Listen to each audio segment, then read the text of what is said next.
Hello student, छात्र मार्गदर्शन के इस YouTube चैनल पर आप सभी का स्वागत है।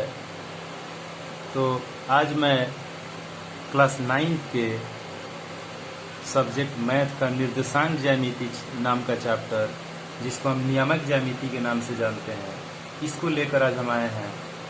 तो आइए हम जानते हैं कि निर्देशांक ज्यामिति, जिसे हम नियामक ज्यामिति भी कहते हैं, यह क्या है और यह कहाँ से आया है और इसके फादर कौन है। तो सबसे पहले यहाँ पर मैं लिख दिया हूँ कि फादर ऑफ कोऑर्डिनेट ज्योमेट्री, मतलब निर्देशांक ज्यामिति के पिता रेने दकार्ते को कहा जाता है। किनको कहा जाता है? रेने दकार्ते को। तो रेने दकार्ते ने कोऑर्डिनेट ज्योमेट्री के बारे में दिया है, बताया है। और रेने दकार्ते के नाम पर ही इस तल को, जिसे यहाँ पर आपको दिखाई दे रहा होगा कि यह एक्स ओ एक्स डैश, फिर यहाँ वाई ओ वाई डैश, मतलब एक समतल पर दो रेखाएं खींची गई है और वो भी लंबवत रेखा खींची गई है। मतलब यह एक दूसरे को लंबवत काट रही है। तो यह एक दूसरे को लंबवत जिस बिंदु पर काट रही है, इसको मैंने क्या माना है? वो माना है। तो इस बिंदु को हम मूल बिंदु कहते हैं और अंग्रेजी में इसे ओरिजिन पॉइंट कहते हैं। और यह जो अक्ष है, मतलब यह जो रेखा है, इसको हम बोलते हैं एक्स अक्ष, क्षैतिज रेखा कहते हैं। और यह जो लाइन है, इसको हम बोलते हैं वाई अक्ष या ऊर्ध्वाधर रेखा कहते हैं, या लंबवत रेखा भी कहते हैं। तो आइए हम यहाँ पर कुछ इसी से रिलेटेड कुछ क्या है, यहाँ पर कथन है, स्टेटमेंट है, डेफिनेशन है, इसको हम बताते हैं पहले, क्योंकि ये जानना जरूरी है। तो यहाँ पर है कि मूल बिंदु, अभी हम मूल बिंदु के बारे में बोले हैं कि दो रेखाएं एक दूसरे को जिस लंबवत जिस बिंदु पर काट रही है, इस कटान बिंदु को क्या कहते हैं? मूल बिंदु कहते हैं। तो मूल बिंदु तल में स्थित निश्चित बिंदु O को मूल बिंदु कहते हैं। मतलब इस तल में स्थित जो निश्चित बिंदु है, यहाँ पर इसी निश्चित बिंदु को हम क्या कहते हैं? मूल बिंदु कहते हैं। ठीक है। और मूल बिंदु के निर्देशांक 0 0 होते हैं। मतलब इसका जो निर्देशांक होता है मूल बिंदु का, वो क्या होता है? 0 0 होता है। 0 0 का मतलब होगा, यह जो 0 है फर्स्ट में, यह x अक्ष का है, x निर्देशांक का है, और ये जो 0 है यह y का है। आगे चलकर मैं इसे बहुत अच्छा से बता रहा हूँ आप लोगों को, देखिएगा आगे। देखिए इसके बारे में यहाँ पर जो यह दिया गया है, हम यहाँ पर तो अभी बता रहे हैं कि फर्स्ट वाले को हम x कहेंगे और बाद वाले को y। मतलब यह भुज है और यह कोटि है, जो आगे चलकर क्लियर होगा। तो इसके बाद अगला जो परिभाषा है, हम लोग निर्देशांक अक्ष के बारे में जानेंगे। निर्देशांक अक्ष, जिसको कोऑर्डिनेट अक्ष का एक्सिस बोलते हैं। तो निर्देशांक अक्ष जो है वह मूल बिंदु से गुजरने वाली लंबवत रेखाएं, जैसे यहाँ आप देख रहे हैं इस फिगर में, यह मूल बिंदु है। तो इस मूल बिंदु से दो लंबवत रेखाएं गुजर रही है। एक एक्स ओ एक्स डैश और दूसरा वाई ओ वाई डैश गुजर रहा है ना। तो इस दोनों रेखाएं को, मतलब एक्स ओ एक्स डैश और वाई ओ वाई डैश को हम क्या कहेंगे? निर्देशांक अक्ष कहते हैं। क्या कहते हैं जी? निर्देशांक अक्ष। जिसे एक्स ओ एक्स डैश, अब देखिए ये जो एक्स ओ एक्स डैश है, इसको हम लोग बोलते हैं एक्स अक्ष। क्या बोलते हैं? एक्स अक्ष बोलते हैं। और जो यहाँ पर वाई ओ वाई डैश है, Y O Y dash, Y O Y dash, इसको हम कहते हैं वाई अक्ष। ठीक है।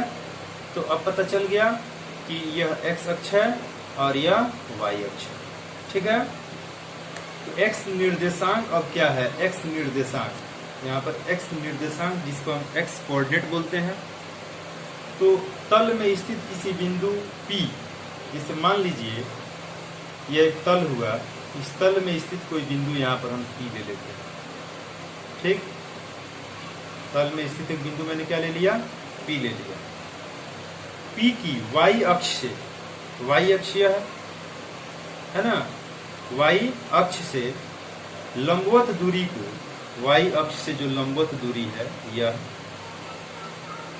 y अक्ष से लंबवत दूरी को उस बिंदु का, इस बिंदु का, इस बिंदु को, उस बिंदु का x निर्देशांक कहते हैं।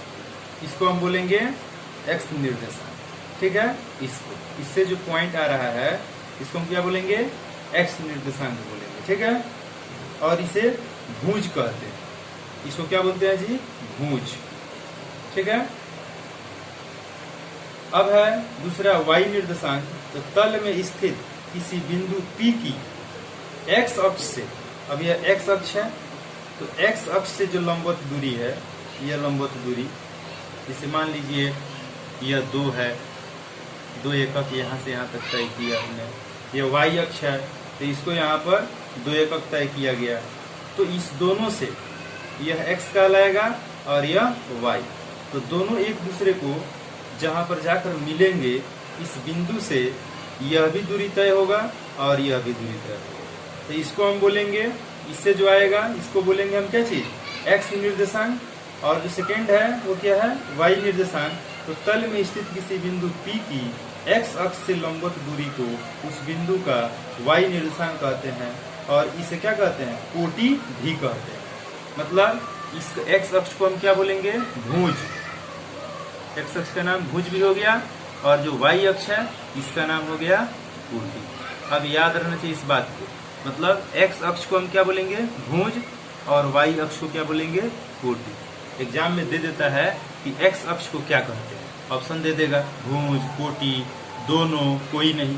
तो याद रखना है कि x अक्ष को हम क्या बोलते हैं, भुज, और y अक्ष को क्या कहते हैं जी, कोटि।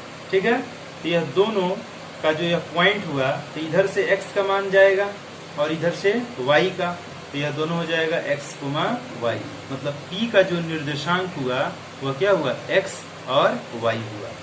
ठीक है, तो यह P का निर्देशांक पता चल गया, x अक्ष से और y अक्ष से जो मान दिया गया। अब हम चलते हैं इसके बाद निर्देशांक। निर्देशांक क्या होता है, तो निर्देशांक देखिए, भुज और कोटि का जो मान है, जैसे मान लीजिए यहाँ पर फिर से हम एक बनाते हैं ग्राफ।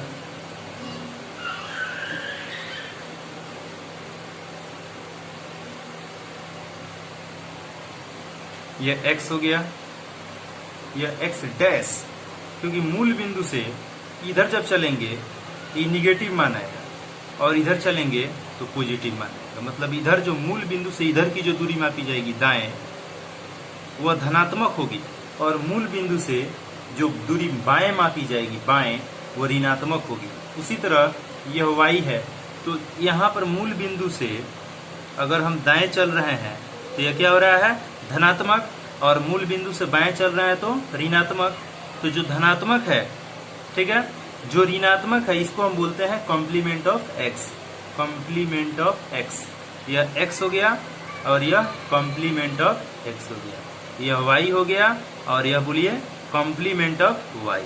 यह x तो यह कॉम्प्लीमेंट ऑफ x, यह y तो यह कॉम्प्लीमेंट ऑफ y। ठीक, अब यहाँ पर भुज एवं कोटि का मान, जैसे यह भुज हो गया, यहाँ पर भुज का मान आएगा और यहाँ पर कोटि का मान होगा। यहाँ पर भुज का मान होगा x निर्देशांक पर और इस पर कोटि का मान होगा। तो x अक्ष यहाँ पर है, भुज एवं कोटि का मान, भुज एवं कोटि का मान तल के किसी भाग में। अब देखिए यह तल का कितना भाग दिखाई दे रहा है, 1 भाग, 2 भाग, 3 भाग, 4 भाग। इस तल को जब 2 लंबवत रेखाएं एक दूसरे को काटती है तो यह तल 4 भागों में बट जाता है। ठीक है, तो इस चारों भाग को हम क्या कहते हैं, आगे वाला इस टॉपिक्स में है, पाद या चतुर्थांश बोलते हैं। ठीक है, तो भुज एवं कोटि का मान तल के किसी भाग में तल के किसी भाग में एक दूसरे को जिस बिंदु पर मिलते हैं उसे उस बिंदु का निर्देशांक कहते हैं।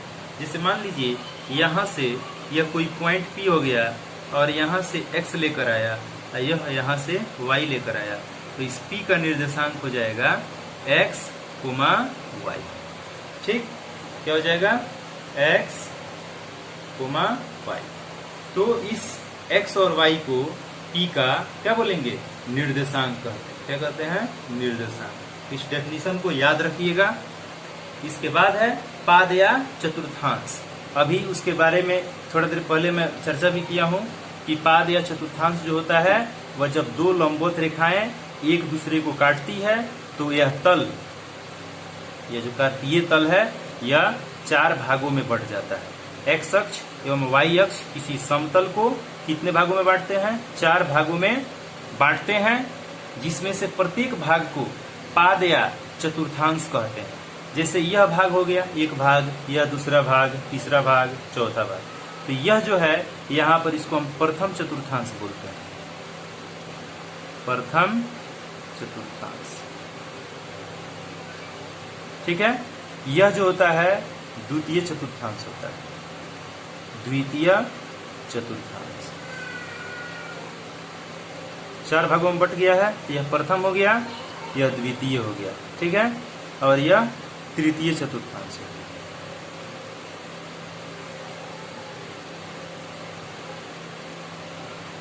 और यह चतुर्थ चतुर्थांश।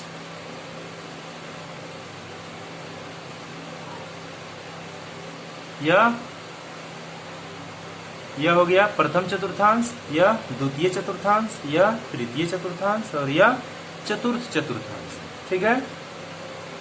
तो यह मतलब क्वाड्रेटिक हो गया है, ये 4 भागों में बट गया है। तो यह मूल बिंदु है और हम बता चुके हैं कि मूल बिंदु से अगर आप दाहिने चलेंगे, ठीक है, मूल बिंदु से दाहिने, तो यह पॉजिटिव मान देगा। और मूल बिंदु से इसी अक्ष पर, इसी x अक्ष पर आप मूल बिंदु से दाहिने चलेंगे, दाएं, तो पॉजिटिव देगा। प्लस b का मतलब धनात्मक मान, जैसे +1, +2, +3, +4, +5 डॉट डॉट डॉट, ठीक है, अक्ष जहां तक जाएगा। इसको हम क्या बोलते हैं? x अक्ष को भुज बोलते हैं, याद रखिएगा। x अक्ष को भुज कहते हैं, x अक्ष को भुज कहते हैं।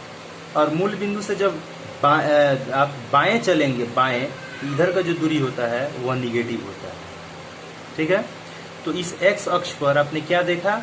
इस x अक्ष पर मूल बिंदु से दाहिने की दूरी धनात्मक होती है, ठीक, और बाएं की दूरी, इसी मूल बिंदु से बाएं की दूरी ऋणात्मक होती है, ठीक है। प्लस b का मतलब क्या हो गया? प्लस b का मतलब हो गया धनात्मक, याद रखिएगा। प्लस b का मतलब क्या हो गया? धनात्मक, ठीक। और माइनस v का मतलब क्या हो जाएगा? माइनस v का मतलब हो जाएगा ऋणात्मक, ठीक। तो उसी तरह अगर हम y अक्ष में चलते हैं, y अक्ष में, तो y अक्ष में देखते हैं कि मूल बिंदु से ऊपर यह लाइन जा रहा है, तो मूल बिंदु से ऊपर की दूरी उसी तरह धनात्मक होगा, ठीक। और नीचे जब चलेंगे तो नीचे की दूरी ऋणात्मक होगी, ठीक है ना। तो x अक्ष पर मूल बिंदु से दाहिने की दूरी धनात्मक होती है और बाएं की दूरी ऋणात्मक होती है। उसी प्रकार y अक्ष पर मूल बिंदु से ऊपर की दूरी धनात्मक होती है और नीचे की दूरी ऋणात्मक होती है। अब चलिए, अब यह जो तल है यह 4 भागों में बट गया है। प्रथम चतुर्थांश, द्वितीय चतुर्थांश, तृतीय चतुर्थांश और चतुर्थ चतुर्थांश। तो जो प्रथम चतुर्थांश है, अब इसका जो कोऑर्डिनेट है, जैसे यहाँ पर हम x और y लिखे हैं, ठीक है। अब कार्तीय तल पर चिन्ह की बात करते हैं, तो यहाँ पर यह पॉजिटिव है और यह पॉजिटिव है, ठीक है। मतलब इसके अंदर जो भी बैठेगा वह किस किस घेरे के अंदर है? तो x अक्ष के पॉजिटिव घेरे और y अक्ष के भी पॉजिटिव घेरे के बीच होगा, ठीक है। तो x भी पॉजिटिव होगा और y भी पॉजिटिव होगा, मतलब यहाँ दोनों मान पॉजिटिव होंगे। x अक्ष का भी मान पॉजिटिव होगा और वाई अक्ष का मान भी पॉजिटिव होगा। तो फर्स्ट क्वाड्रेंट जो होता है प्रथम चतुर्थांश में एक्स और वाई दोनों का मान क्या होता है, पॉजिटिव होता है। अब यहाँ ध्यान हमेशा आपका रहना चाहिए इस बात पर कि फर्स्ट वाला जो होता है कोऑर्डिनेट में जो फर्स्ट वाला मान लिखा जाता है वह किसका होता है, एक्स का होता है। यह एक्स का हुआ और यह वाई का हुआ, ठीक है। तो फर्स्ट क्वाड्रेंट में प्रथम चतुर्थांश में क्या हुआ, एक्स और वाई दोनों धनात्मक हुआ, ठीक है, यानी प्लस प्लस हुआ। अब चलते हैं द्वितीय चतुर्थांश, तो देखते हैं कि द्वितीय चतुर्थांश का घेरा कौन कौन है। तो द्वितीय चतुर्थांश में दो रेखाएं हैं, एक एक्स अक्ष का निगेटिव और एक वाई अक्ष का पॉजिटिव, ठीक है। तो एक्स अक्ष का निगेटिव है और वाई अक्ष का पॉजिटिव है। तो इसके बीच जो मान आएगा, जो निर्देशांक का मान आएगा वह क्या होगा, पहले हम किसको लिखेंगे, एक्स को। तो एक्स क्या दे रहा है, निगेटिव, और तब लिखेंगे वाई को, तो वाई क्या दे रहा है, पॉजिटिव।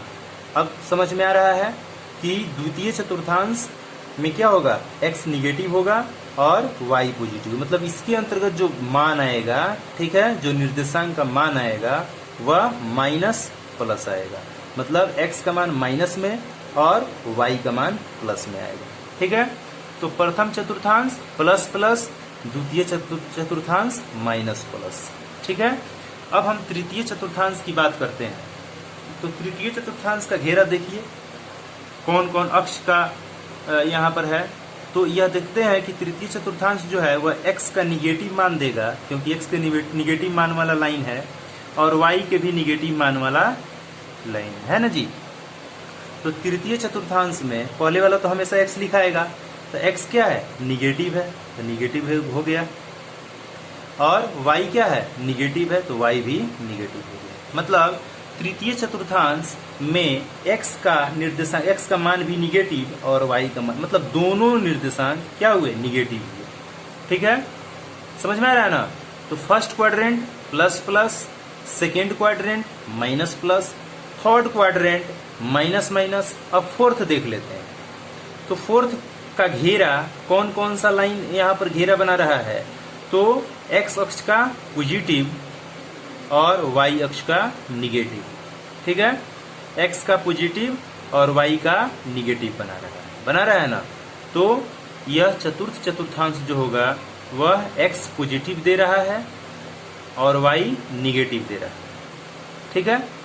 तो अब क्लियर हो गया कि किस क्वाड्रेंट के निर्देशांक का साइन क्या होता है, कब प्लस प्लस होता है, कब माइनस प्लस होता है, कब माइनस माइनस होता है और कब प्लस माइनस होता है। यह आप क्वाड्रेंट में अच्छी तरह से समझ गए होंगे, मुझे उम्मीद है। अब चलिए, जैसे यहाँ पर इस पर आधारित कुछ क्वेश्चन है। जैसे हम पूछते हैं कोई पॉइंट P है, मतलब इसी तल में स्थित कोई बिंदु P है जिसका कोऑर्डिनेट 4 और -2 है, ठीक है। अब बताइए ये किस निर्देशांक में, किस चतुर्थांश में है। यह जो निर्देशांक है P 4, -2, यह किस चतुर्थांश में। तो आप देखिए कि x का मान यहाँ क्या है, प्लस है, मतलब केवल 4 है, इसके साथ कोई साइन नहीं है, तो यह पॉजिटिव मान है, यह प्लस है। और y का जो दिया है मान वह माइनस में दिया है, मतलब x प्लस और y माइनस। अब देखिए कि इस तल में यह जो चतुर्थांश है इसमें यह कहाँ मिलेगा, मतलब यह निर्देशांक कहाँ मिलेगा, किस चतुर्थांश में मिलेगा। तो यहाँ प्लस और माइनस की बात है, x प्लस है और y माइनस है, तो यह तो दोनों प्लस है, यह पहला माइनस है दूसरा प्लस है, यहाँ दोनों माइनस है, तो प्लस और माइनस इससे मिल रहा है। देखिए मिल रहा है, यह 4 है प्लस में है, यहाँ भी प्लस है, x प्लस है और y माइनस है, x प्लस है और y माइनस है, मतलब यह निर्देशांक कहाँ मिलेंगे, तो चतुर्थ चतुर्थांश में मिलेंगे, चतुर्थ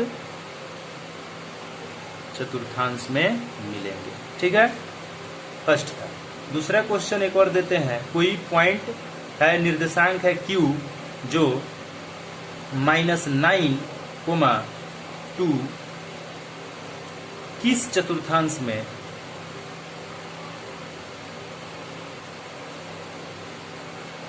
किस चतुर्थांश में स्थित है?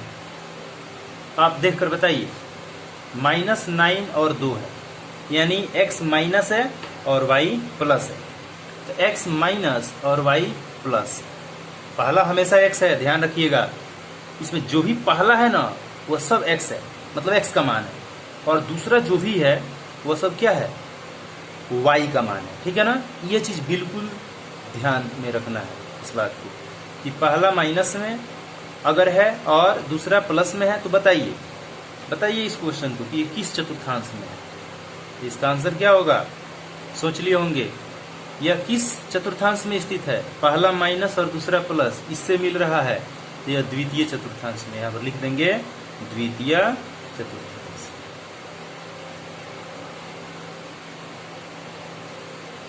तीसरा क्वेश्चन, चलिए यहाँ पर कोई पॉइंट R ले लेते हैं और -2 और -3, बताइए किस चतुर्थांश में है? दोनों निगेटिव है, तो दोनों निगेटिव किस में है? तृतीय में। ये तृतीय चतुर्थांश होगा।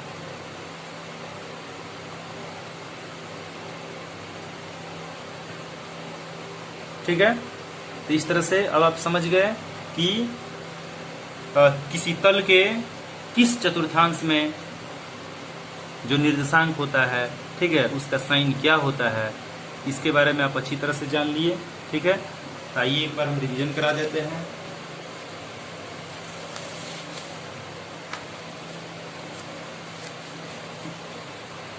कोऑर्डिनेट का फादर किसे कहा जाता है? रेने दकार्ते को।